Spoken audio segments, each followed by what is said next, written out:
नमस्कार मेरे प्यारे किसान साथियों, स्वागत है आपका आपके ही अपने किसान हितैषी यूट्यूब चैनल सादाबाद केसरी पर। किसान साथियों, आलू बुवाई का समय जो है अब शुरू हो चुका है और ऐसे में सभी किसान जो हैं अपने आलू को लेकर, आलू की खेती को लेकर काफी सेंसिटिव हो चुके हैं, क्योंकि विगत कई वर्षों में हानिकारक केमिकल्स के अंधाधुंध प्रयोग से खेती की उपजाऊ शक्ति भी क्षीण हुई है और जो है तमाम बीज जनित और जो है भूमि जनित रोगों का विस्तार जो है देखने को मिला है, जिससे किसान को अच्छी उपज जो किसान लेना चाहते हैं वो नहीं मिल पाई है। और कई किसान जो हैं लाखों रुपए तो लगाते हैं लेकिन आलू का सही उत्पादन जो है नहीं ले पाते हैं, क्योंकि आलू की फसल करते समय हमेशा उर्वरकों का एक संतुलित मात्रा में होना बेहद कारगर साबित रहा है।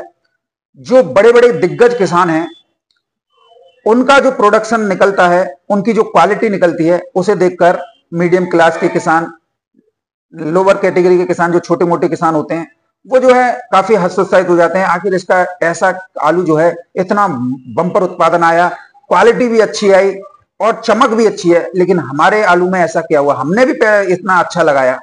तो इसी कुंठितता में किसान जो हैं पूरी साल भर जो है परेशान रहते हैं, आलू के सही रेट तक नहीं मिल पाते हैं। तो ऐसे में किन किन जो फर्टिलाइजर्स हैं उनकी आप लोगों को आलू की बुवाई के समय पर आवश्यकता होती है, कितनी जुताई आप जो है कर सकते हैं जिससे आप आलू की अच्छी ग्रोथ जो है, अच्छी प्रोडक्शन भी ले सकते हैं। देखिए, पैसा तो हाथों की मैल होता है, जितना भी आप जो है खर्च करेंगे, कि खेती काफी महंगी खेती है, इसे हम सभी जानते हैं। अगर हम कुछ निम्न बातों का ध्यान रखें तो निश्चित तौर पर आलू का अच्छा नहीं, मैं दावे के साथ कह सकता हूं, बंपर उत्पादन जो है आप ले सकते हैं। चाहे आप 37-97 किसान हो, चिप्सोना किसान हो, सूर्य किसान हो, T79 किसान हो, या हाइब्रिड प्रजातियां जिसमें लाल, पीला, नीला, काला तमाम बैंगनी टाइप के आते हैं, उन पे जो है आप अच्छा ले सकते हो। तो सबसे पहले आप लोगों को करना क्या है, तो यहां पर जो है आलू की खेती अगर आप कर रहे हो तो जुताई सबसे ज्यादा महत्वपूर्ण होती है। यदि आप जुताई नहीं कर रहे हैं तो फिर आलू की खेती करना बेईमानी है। इसलिए आपको सबसे पहले ध्यान रखना है, चाहे आप मजबूत किसान हैं, चाहे आप हल्के किसान हैं, लेकिन जुताई अच्छी तरीके से कीजिए।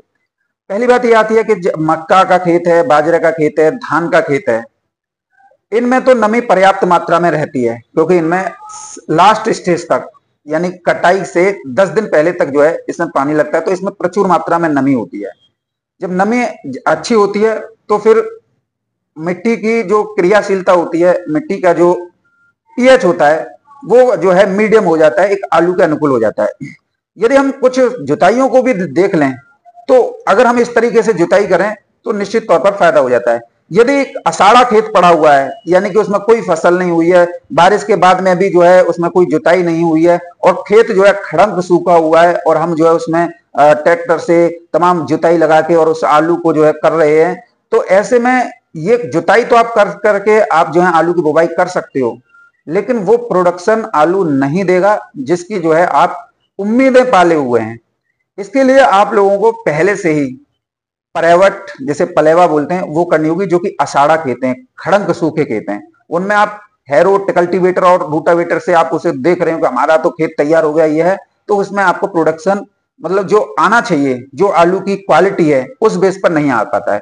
तो ऐसे खेतों के लिए आप लोगों को पहले सिंचाई करनी होगी। अगर आप सिंचाई कर चुके हैं तो आप लोगों को कुछ ये बातें हैं जो आप लोगों को ध्यान में रखनी है। सबसे पहले किसान साथियों हम बात करेंगे, आपको जब आपका खेत में नमी है, अच्छी नमी है, तो आप लोगों को 2 या 3 बार जो है अच्छे खासे गहरे हैरों से जो है, जो तय होते हैं ना, उनसे आप लोगों को जुताई करनी है। उसके बाद में 2-3 दिन खेतों को जो है फरेरा होने दें, यानी कि उन्हें धूप और जो है हवा के संपर्क में आने दें। इससे क्या होता है, जो जीवाणु होते हैं, जिसमें गिड़ाड़ होती है, बैक्टीरिया होते हैं, वो सब जो है हवा और धूप के संपर्क में आने से जो है खत्म हो जाते हैं। उसके बाद में 2 या 3 दिन बाद जो है आप जो है 2 या 3 बार जो है गहरे कल्टीवेटर से जो है राउंड अप जो है जुताई कीजिए। एक बार इतनी गहरी जुताई कर दीजिए जिससे नीचे का जो नमी है वो और ऊपर आ जाए। तो इससे क्या होगा, मिट्टी एकदम जो है भुरभुरी हो जाएगी, क्योंकि जब मिट्टी हल्की और नमी युक्त हो जाएगी तो उसमें आलू का जो जर्मिनेशन होगा ना, वो एक समान रूप से होगा। इसलिए आप लोगों को जुताई पर विशेष महत्व देना है। दूसरा, इन सब के बाद में 2 बार जब आपने हैरो भी जिता लगा दिए, कल्टीवेटर भी लगा दिए, अब आप लोगों को आलू के बुवाई का मतलब आज करनी है या सुबह करनी है, तो आप लोग जो है 2 बार कम से कम रूटावेटर जरूर चलाइए। इससे क्या है, जो मोटे मोटे डेल होते हैं या जो लकड़ियां या लकड़ियों के गट्ठर या जो है आपने देखा होगा बाजरा का जो नीचे का तना रह जाता है या धान का रह जाता है या मक्का का रह जाता है, वो सब इसमें जो है मैश हो जाएंगे और ये जो है उर्वरकता क्षमता को बढ़ाने में जो है मिट्टी की उसमें जो है वृद्धि कर देते हैं रूटावेटर से, जो उसके अंदर जो होते हैं। अब किसान साथियों बात आती है बेसल डोज की। बेसल डोज एक ऐसी प्रक्रिया है जो कि आलू में शुरुआत से ही अच्छा जर्मिनेशन देती है, कंदों का विकास अच्छा करती है, साथ ही जड़ों को काफी मजबूती प्रदान करती है। अक्सर हम देखते हैं कि किसान जो है पैसा तो बहुत लगाते हैं लेकिन वो फर्टिलाइजर्स का प्रयोग नहीं करते हैं जो किसानों को आलू में अच्छा उत्पादन दे सकती है। तो आज हम जो है आप लोगों को कुछ फर्टिलाइजर्स जो कि उर्वरक होते हैं उनके बारे में बताएंगे। किसान साथियों, सबसे पहले आप लोगों को मैं देखो एकड़ के हिसाब से बताऊंगा, 1 एकड़ में कितनी आप लोगों को जो है बेसल डोज में उर्वरक यानी फर्टिलाइजर अर्थात खाद डालने हैं। सबसे पहले आप लोगों को डीएपी डालनी है 1 एकड़ में 300 किलोग्राम। अगर डीएपी नहीं है तो आप एनपीके डाल सकते हो, एनपीके भी नहीं है तो आप जो है सिंगर सल्फेट डाल सकते हो यानी एसएसपी। तो इसे भी आप जो है 300 किलोग्राम प्रति एकड़ की उससे जो है डाल सकते हो। दूसरा आता है सल्फर। सल्फर 2 फॉर्मेशन में आता है, एक दानेदार आता है और एक जो है पाउडर के रूप में आता है। तो आप लोगों को सिर्फ दानेदार लेना है और वो लेकर 40 किलोग्राम प्रति एकड़ में डालना है। दूसरे नंबर पे आता है पोटास। पोटास तो आप सभी जानते हैं, तो पोटास आप लोगों को 50 किलोग्राम प्रति एकड़ के हिसाब से जो है डालना है, यानी 1 एकड़ में 50 किलोग्राम डालना है। पौधों को मजबूती, उनके तनों को, उनकी जड़ों को और जो उनका जर्मिनेशन है उसको एकदम मजबूत और स्ट्रेंथ तरीके से एक समान रूप से जो पोषक तत्व मिलता है वो मिलता है किसान साथियों जिंक से। तो ऐसे में आप जो है जिंक जो है 40 किलोग्राम प्रति एकड़ के हिसाब से जो है आप डालिए। बात आती है माइक्रो न्यूट्रिएंट्स की। तो माइक्रो न्यूट्रिएंट्स आलू की खेती में एक बहुत बड़ा रोल अदा करते हैं।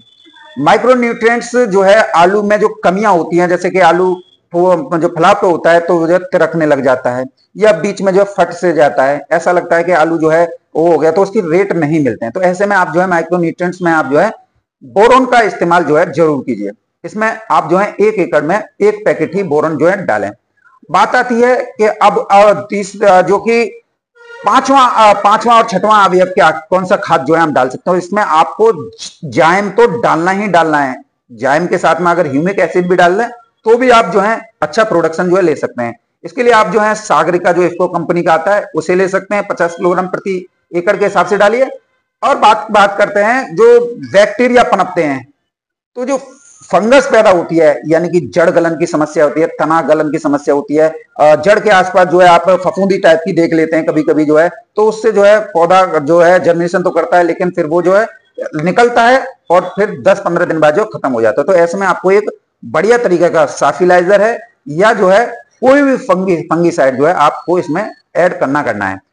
अब बात आती है कीटनाशक की। देखिए मिट्टी है तो मिट्टी में जीवाणु तो होंगे। मक्का का खेत किया है या बाजरा है या धान है तो इसमें आपको सुंडी भी मिलेंगी, गिड़ाड़ भी मिलेंगी, तमाम जो है जीवाणु मिलेंगे जो कि आलू के कंदों को विकास को रोकते हैं, उन्हें डेवलप नहीं होने देते हैं, यहां तक कि बीज को भी क्षति पहुंचा देते हैं। तो बीज को क्षति जब पहुंचती है तो फिर जो है उसका पौधे का ग्रोथ नहीं होता है। जब पौधे का ग्रोथ नहीं होता है तो नंबर ऑफ ट्यूमर्स नहीं बनते। अब नंबर ऑफ ट्यूमर्स नहीं बनेंगे तो फिर जो आप लोगों को नुकसान होगा ही होगा।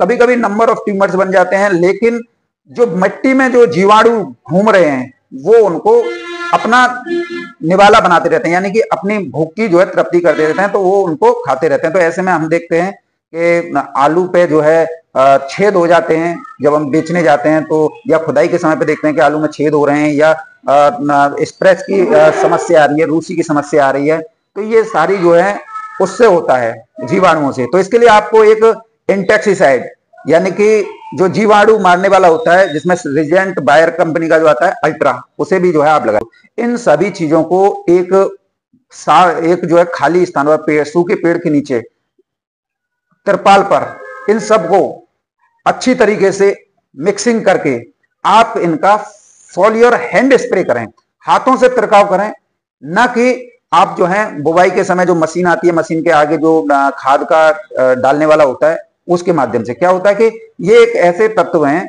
जो कि आलू को एक अच्छा ग्रोथ जो है देते हैं, एक अच्छा उत्पादन आप लोगों को देते हैं। तो आप लोगों को इन्हें हाथ से पूरे खेतों में जो है छिड़कवाना है और उसके बाद में एक अच्छी खासी जो है रूटावेटर से जुताई कर देनी है। इससे खाद जो है उसमें मिल गया। होता क्या है कि जब हम मशीन के साथ में खाद को डालते हैं ना, तो फिर वो खाद जो है या तो खालियों में रह जाता है जो नीचे नाली होती है, या फिर जो है एक जगह से दूसरी उसमें पहुंच जाता है। तो कभी कभी हम देखते हैं कि एक लाइन का एक यानी कि एक झोरा जो होता है, एक जो खाली होती है, उसमें तो अच्छा प्रोडक्शन आ जाता है, लेकिन पास वाली दूसरे झोरे में नहीं आ पाता है। तो ऐसे में एक समान रूप से खाद का बिखराव भी आप लोगों को आलू में और अच्छा प्रोडक्शन दे सकता है। बहरहाल बेसल डोज में आप इन खादों का प्रयोग कर कर एक अच्छा, एक बम्पर उत्पादन जो है आलू में से ले सकते हैं। आप कैसे भी कीजिए, लेकिन जब आप आलू कर रहे हैं तो इन खादों को इस्तेमाल जरूर कीजिए। समय समय पर किसान साथियों हम आप लोगों को गाइड करते रहेंगे कि आप जो है कौन कौन से दिन पे कौन कौन से फर्टिलाइजर का उपयोग करना है, कब कब सिंचाई करनी है। तो इसके लिए आप जो है चैनल पर जुड़े रहिए।